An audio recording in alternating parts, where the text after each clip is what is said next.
கண்ணீர் எல்லாருக்குமே பொதுவானது ஒன்று. சின்னவங்கல இருந்து பெரியவனுக்கு இது வரைக்கும் நான் அழுவே இல்லை, நான் கண்ணீரை விடலன்னு சொல்லி யாருமே சொல்ல முடியாது. எல்லாருக்குமே ஏதோ ஒரு விதத்துல கண்ணீர் இழப்புகள், தோல்விகள், இது நிமித்தமாய் கண்ணீர் வரலாம். சில பேருக்கு வியாதி, வறுமைகள், கவலைகள், இதன் மூலமாய் கண்ணீர் வரலாம்.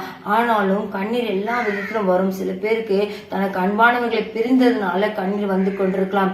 எனவே பாருங்க, யோவான் விசேஷம் 11ஆம் அதிகாரம் 35ஆம் வசனம் இப்படியாக சொல்லுது, இயேசு கண்ணீர் விட்டார் என்று சொல்லப்படுது. பாருங்க, இயேசு இந்த உலகத்தை படைத்த தேவனுக்கு ஏன் கண்ணீர் வந்தது அப்படின்னு சொல்லி பார்க்கும்போது, தனக்கு அருமையான குடும்பம் ஒன்று, மார்த்தா, மரியாள், அவளுடைய சகோதரனாகிய லாசரு மரித்து போன இதனால அந்த சகோதரிகள் அழுது கொண்டிருந்தாங்க.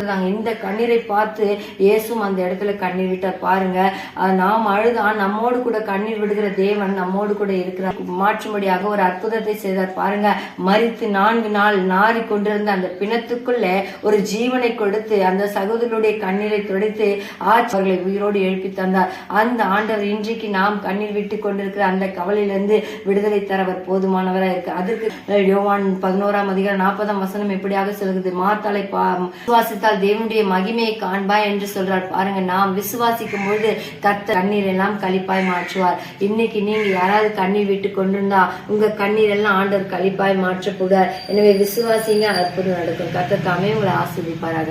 ஆமென்.